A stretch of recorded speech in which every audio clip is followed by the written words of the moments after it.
जब बजट के बाद इतनी तेजी से गिरावट आई है और लोग सोच रहे हैं कि अब आगे क्या हो सकता है, किन चीज़ों का उनको ध्यान रखना है, जो निवेश कर चुके हैं वो कितना परेशान है, अब वो क्या कर सकते हैं, क्या उपाय है, क्या वो कर सकते हैं, सब कुछ हम जानेंगे। हमारे साथ एक्सपर्ट जुड़ चुके हैं, शरद कोहली जी। शरद जी, बहुत स्वागत है आपका न्यूज़ 18 पर। थैंक यू सो मच ऋतु। पहले तो मैं तहे दिल से मुझे जो सोशल मीडिया पर न्यूज़ 18 के हैंडल्स पे प्यार मिल रहा है उसके लिए मैं बहुत बहुत धन्यवाद करता हूँ। मुझे खुशी है इस बात की कि जो कुछ जैसा मैंने सोचा था भले ही नीचे गिरा है पर हो वैसा ही रहा है। काश मेरे हाथ में होता तो, और जिन लोगों को अगर नुकसान हुआ है तो मैं काश ना गिरने देता, पर ऐसा तो हो नहीं सकता। पर मैं बहुत बहुत धन्यवाद करता हूँ और सभी को अभिवादन भी करता हूँ। बिल्कुल। तो क्योंकि शरद जी, सोने और ख़ास तौर पर चांदी, जिस पर पूरी दुनिया भर की नज़रें टिकी हुई हैं, चाहे जब चांदी की कीमतें तेज़ी से बढ़ी हों और चाहे अब धड़ाम से गिरती हुई कीमतें, लोग बस यही जानना चाहते हैं अब शरद कोहली जी से कि इस बार अब शरद कोहली क्या सलाह दे सकते हैं लोगों को, और अब क्या अनुमान लगाएं, लोग किन चीज़ों पर ध्यान रखें। पहले मैं हल्का सा आपकी इजाज़त से एक परिप्रेक्ष्य दे दूं कि ये हुआ क्या। क्योंकि अभी कुछ ही दिन पहले की बात है, सोना 1,80,000 से ऊपर बिका, चांदी 4,20,000 से भी ऊपर बिकी। तो अचानक ये क्या हो गया, तो पहले मैं उसका परिप्रेक्ष्य दे दूं। तो हुआ ये कि जो ये एकदम से उछाल आया था सोने चांदी में, तो आपको याद होगा न्यूज़ 18 पे हम पहले जिक्र कर चुके हैं कि जब यूएस डॉलर कमज़ोर होता है तो सोना चांदी बढ़ता है, क्योंकि यूएस डॉलर कमज़ोर होने के बाद कोई ऐसी अंतर्राष्ट्रीय करेंसी ऋतु बचती नहीं है जिसको मेजर ऑफ वैल्यू माना जाए जो सारी दुनिया में चले। तो हुआ क्या कि यूएस डॉलर और एक डॉलर इंडेक्स होती है, ये सबके लिए जानना ज़रूरी है। उस डॉलर इंडेक्स में 6 करेंसीज आती हैं। मैं उन करेंसीज का नाम लेना चाहूँगा। 4 मुझे याद है पहले ली थी, अब की बार मैं 6 की 6 लूँगा। इसमें Swiss franc, British pound, euro और जापानीज येन। 2 और करेंसीज होती है, कनेडियन डॉलर और स्वीडिश क्रोमा। इन 6 को मिला के डॉलर के मुकाबले डॉलर इंडेक्स बनती है। तो ये डॉलर इंडेक्स क्या हुआ था, ये 98 के टाइम उस टाइम चल रही थी जब सोना इस ऊंचाई पर नहीं आया था। अचानक ये गिर के 96 पर आ गई। अब इसका थोड़ा सा भी गिरना बाय द वे बहुत मैटर करता है, क्योंकि अंतर्राष्ट्रीय स्तर की बात है। तो जैसे ही ये इंडेक्स नीचे गिरी तो सोने चांदी ने एकदम उछाल मारी, और जो मैंने बोला 4,20,000 1,80,000 पहुंच गया। अब ट्रंप साहब को, ये हो सकता है हम सोने चांदी की बात ना करें और ट्रंप साहब का जिक्र ना आए, ट्रंप साहब को चिंता हो गई। मेरे से कुछ लोगों ने कमेंट में लिखा कि इनको साहब साहब क्यों कहते हो। तो भाई देखिए, किसी देश के, सबसे बड़े देश के राष्ट्रपति हैं और कई दफ़े आप उसको थोड़ा सा अंदाज भी होता है बात करने का, उससे कह देते हैं। तो ट्रंप साहब को चिंता हो गई कि हमारा डॉलर का तो भट्टा बैठ रहा है और डॉलर से ही अमेरिका का दबदबा है, डॉलर से ही अमेरिका का रुतबा है, डॉलर से ही अमेरिका जो ये दादागिरी दिखाता है उसमें बहुत हद तक डॉलर का हाथ है। तो उनको तो चिंता होने लगी, ये तो मेरा रुतबा समाप्त हो जाएगा, मेरी दादागिरी खत्म हो जाएगी। उन्होंने तो वहाँ पर अमेरिका में जो सेंट्रल बैंक है उसको फेडरल रिजर्व कहते हैं, जैसे भारत में रिजर्व बैंक होते हैं। उसके जो फेडरल रिजर्व के गवर्नर हैं, जैसे भारत में आरबीआई गवर्नर होते हैं, उनका नाम है जेरोम पावल। उनसे इनका 36 का आंकड़ा है, यानी कि इनसे उनकी, क्योंकि ये उनको कहते हैं रेट घटाओ, और वो चलते हैं अर्थशास्त्र के पैमानों पर। भाई महंगाई है तो हम रेट कैसे घटा दें। बिल्कुल। तो इन्होंने उसको पीछे कुछ महीने पहले की बात है स्टूपिड भी कहा, पता नहीं क्या क्या उनको कहा, इनकी उनसे बनती नहीं है और ये चाहते हैं वो निकले। अब है क्या कि फेड गवर्नर को आप राष्ट्रपति वहाँ का निकाल नहीं सकता है, प्रेसिडेंट नहीं निकाल सकता है, उसको सेनेट की यानी कि वहाँ के पार्लियामेंट की अप्रूवल चाहिए। तो इन्होंने कहा चलो अब मई में तो इनका कार्यकाल ही पूरा हो रहा है, तो मैं अपना आदमी अब रखूंगा जो कि मेरे कहने से रेट घटाएगा और डॉलर को मजबूत करेगा। तो इनके पुराने जानकार हैं जो इनके साथ काम कर चुके हैं, केविन वॉश, इनको इन्होंने नॉमिनेट कर दिया है कि ये अगले फेड गवर्नर होंगे। अब केविन वॉश साहब जब आए तो इन्होंने उनको कहा, अंदर की बात है जो सामने निकल कर आती है, कई दफे सामने निकल के आती है, मतलब पता लग जाता है, और ये सारी बातें छिपती भी नहीं है, छिपती नहीं है जी। इन्होंने कहा कि मुझे डॉलर मजबूत चाहिए। अब जैसे ही, अब ये काम हो रहा है सब ट्रंप एडमिनिस्ट्रेशन में। अब हम दूसरी तरफ आ जाते हैं। दूसरी तरफ जो न्यूयॉर्क में कॉमिक्स है, यानी कि पर्दा बदलता है और वो जो ड्रामा चल रहा है, जो थिएटर चलता है ना, तो उसमें सीन बदलता है, दूसरा सीन आता है। कॉमिक्स में न्यूयॉर्क में जो सटोरिये, जिनको हम स्पेकुलेटर्स कहते हैं, ये मत सोचिए कि भारत में ही सट्टेबाजी होती है, दुनिया भर में होती है। जितने भी कमोडिटी एक्सचेंज है, कॉमेक्स कमोडिटी एक्सचेंज का नाम है, पहले हम बता चुके हैं, न्यूयॉर्क में।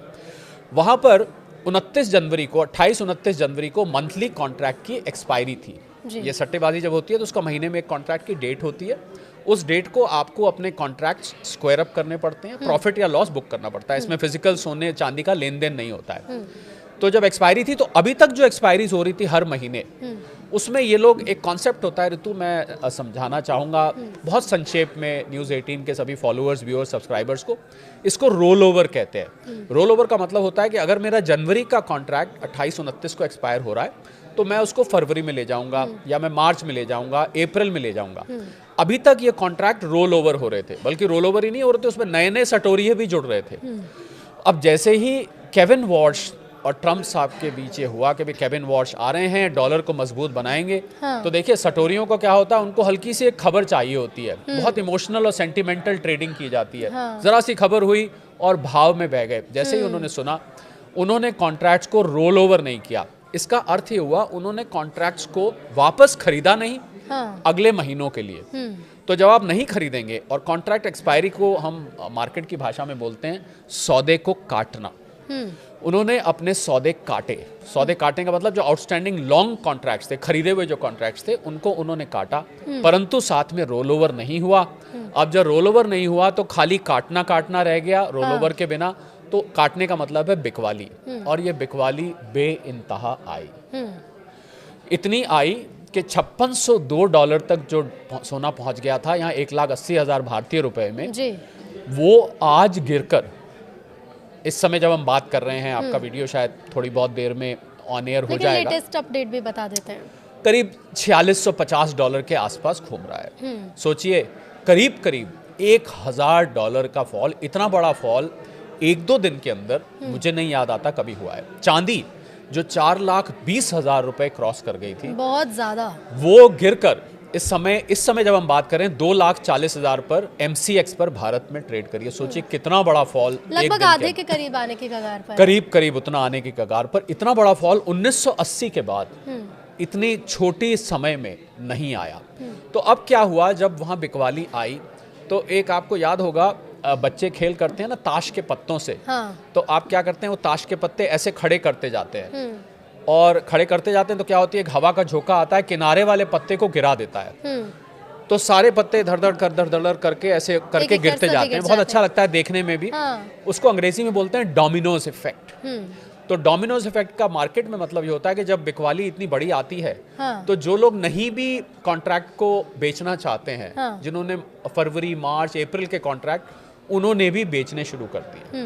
तो एकदम से डोमिनोज इफेक्ट आया और मार्केट वहां से धड़ धड़ गिरनी शुरू हो गई। और जब न्यूयॉर्क में कॉमेक्स में ये हुआ, तो आपको पता है भारतीय बाजार वहीं से क्यू लेता है, और वहीं से क्यू लेके यहाँ पर रेट तय होता है, बल्कि उसके आउंस को 10 ग्राम में कन्वर्ट किया जाता है, डॉलर को रुपए में कन्वर्ट किया जाता है। तो वो प्राइस फैक्टर आपको, और ऊपर से क्या हुआ कि शनिवार एतवार था जब ये गिरावट हुई, तो शनिवार एतवार को तो वीकेंड पर चर्चा का विषय बन गया। जो एक दूसरे से मिले, अरे भाई कोई मैंने तो पहले कहा था, हमने अच्छा हुआ नहीं लिया। बड़ी तरीके की बातें आने लग गई, बहुत किस्म की बातें। जिन्होंने तो नहीं लिया था वो तो बहुत खुश हुए कि भाई हमने तो वही काम किया जो हमारे मन ने कहा कि नहीं लेते हैं, पता नहीं कीमतें और वो लोग भी खुश हुए ऋतु, जो अभी लेने की, गिरने की इंतजार कर रहे थे। अच्छा हुआ नहीं लिया, अब लेना बनता है। बहुत किस्म की ओपिनियन आने। तो शनिवार एतवार को क्या होता है कि आपको चिंतन का वक्त मिल जाता है। ऊपर से सोने पे सुहागा, संडे को भारत का बजट आ गया। अब बजट में भी बहुत सारी बातें आने लग गई।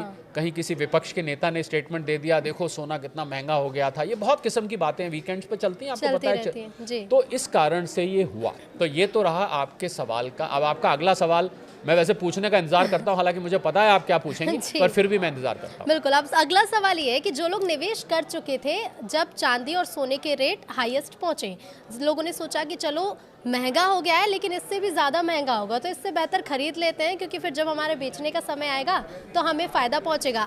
अब वो लोग क्या करें, अब इंतज़ार करें कीमतें क्योंकि गिरती जा रही हैं, लोग सोच रहे हैं, या फिर ये सही समय बेच दें, नहीं तो और ज़्यादा नुकसान हो जाएगा। बहुत ही अच्छा सवाल है, और यही अंग्रेजी में बोलते हैं $1 बिलियन क्वेश्चन है कि क्या किया जाए। देखिए, जो फैक्टर्स सोने को खासकर जो फैक्टर्स उसको ऊपर चढ़ा रहे थे, आपको याद होगा आपके पॉडकास्ट पे हमने पहले बात करी, ट्रम्प साहब के टैंट्रम्स, जियोपॉलिटिकल टेंशंस, कुछ टर्म भी आपने दिया था, ट्रम्प मूड इंडेक्स मैंने बताया था, उनका मूड ऊपर नीचे जाता रहता है, और ऊपर से सेंट्रल बैंक्स का लगातार उसको खरीद के रखना, और उसके अलावा डॉलर का कमज़ोर होना, और सटोरियों का उसमें आना, बड़ी मात्रा में ETFs का खरीदना, ये सारे फैक्टर्स हमने डिस्कस किए थे। और देखिए सटोरियों का खरीदना तो सामने हमने डिस्कस कर ही लिया, उन्होंने तो ज्यादातर ने बेचा। पर इसमें ऋतु एक अच्छी बात निकल कर आई जिसपे मैं बहुत दिन से रिसर्च कर रहा था, मुझे कुछ हद तक उसका जवाब मिल गया और ये मैं चाहूंगा कि आपके शो पर इस चीज को हाईलाइट किया जाए क्योंकि ये बात किसी को मालूम नहीं है। मैं ये रिसर्च कर रहा था कि सोने और चांदी में लगातार हम बात कर रहे थे, सट्टेबाजी भी बहुत हो रही है, सट्टेबाजी बहुत हो रही है, इसमें स्पेकुलेटर्स जुड़ रहे हैं। मैं ये रिसर्च कर रहा था और ये रिसर्च बहुत कठिन थी इसका जवाब निकलना कि इस सोने के भाव में, यानी कि अगर 1,80,000 प्रति 10 ग्राम सोना पहुंच गया था, इसमें कितनी असली डिमांड है और कितनी सट्टेबाजी का एलिमेंट है। बहुत मुश्किल है पता लगाना। आप कैसे पता लगा सकते हैं? और चांदी में आइए, चांदी में 4,20,000 में कितनी सट्टेबाजी की डिमांड है, कितनी असली डिमांड है, क्योंकि आपको याद होगा आपके शो पे मैंने बताया था कि 1 किलो चांदी के पीछे 356 सट्टे के कॉन्ट्रैक्ट चल रहे थे। अब कठिन है, 4,20,000 में भाई कितना 356 से मैं गुना करूं तो वो तो उल्टा सीधा अमाउंट आ जाएगा। अच्छी बात ये निकल के आ रही है कि अब जब ये गिर के अगर ये कीमत यहाँ पर कुछ दिन के लिए ठहर जाती है, तो ध्यान दीजिएगा इस बात पे सभी लोग, अगर इस पर कीमत कुछ दिन तक ठहर जाती है तो आप ये समझिएगा कि ये जो बाकी का उड़ गया प्राइस, ये सट्टेबाजी वाली प्राइस थी। और अब जो प्राइस बनी हुई है ये सोने और चांदी की असली डिमांड है, इसकी असली वैल्यू है। तो यानी कि उस प्राइस पर फिर कुछ हम ऐसा अनुमान लगा सकते हैं कि अब इसमें स्थिरता रहेगी, यानी कि स्थिरता अगर वहां ठहर जाती है, कुछ थोड़ा बहुत देखिए बहुत वॉलेटाइल बना रहेगा। अब आपको नजर रखनी चाहिए उन फैक्टर्स पर, जियोपॉलिटिक्स पर, आपको नजर रखनी चाहिए डॉलर इंडेक्स पर। और मैं जो लोग डॉलर इंडेक्स को ढूंढना चाहते हैं, आपके लिए बहुत आसान है, आप गूगल करके देखिए, क्योंकि न्यूज़ 18 रीजनल तो ज़्यादातर रीजन की जिस रीजन पे ये चल रहा है उस रीजन की खबरें ज़्यादा ध्यान देते हैं। छत्तीसगढ़ है, मध्य प्रदेश है, उत्तराखंड है, बिहार है, झारखंड है, जितने भी रीजन्स पे चलता है, तो आपको गूगल करके देखना है, कुछ नहीं करना है, गूगल पर टाइप करिए dollar index value as of today. आप जब टाइप करेंगे आपको जब भी ये वैल्यू, अब ये जरूरी बात बोलने जा रहा हूं, जब भी ये वैल्यू 97-96 से नीचे जाती दिखेगी, आपको सोना चांदी वापस ऊपर जाते दिखेंगे। और एक जरूरी बात, अगर ये डॉलर की कीमत जबरदस्ती अमेरिका में ऊपर चढ़ाई गई है, यानी कि कृत्रिम तरीके से, आर्टिफिशियल तरीके से इसको ऊपर रखा गया है, तो ये ज्यादा दिन तक ठहर नहीं पाएगा। इसकी पहचान कैसे करें? वो नंबर्स कैसे लोग समझ सकते हैं? वो नंबर देखिए, आप किसी भी चीज को, क्षमा करिएगा मैं इस बात का, मैं अपना ही ले लेता हूँ। अगर मैंने मेकअप किया हुआ है, अब मुझे बताइए कब तक टिकता है वो मेकअप? शाम तक। आपको शाम के बाद बल्कि मेकअप फीका पड़ने लगता है, अगले दिन आपको फिर करना पड़ता है उसको वॉश करके। तो आप उस डॉलर को आर्टिफिशियली ज्यादा दिन तक ऊपर नहीं रख पाएंगे। तो मूल मुद्दा क्या है, आपके सीधा मैं सवाल के जवाब पे आता हूं। मूल मुद्दा इसमें यह है कि ये कीमत मुझे लग रहा है एक बाइंग अपॉर्चुनिटी की तरह देखी जानी चाहिए। और मैंने बार बार आपके चैनल पे सतर्क किया था कि जो चीज़ ऊपर जाती है वो कभी ना कभी नीचे आती है।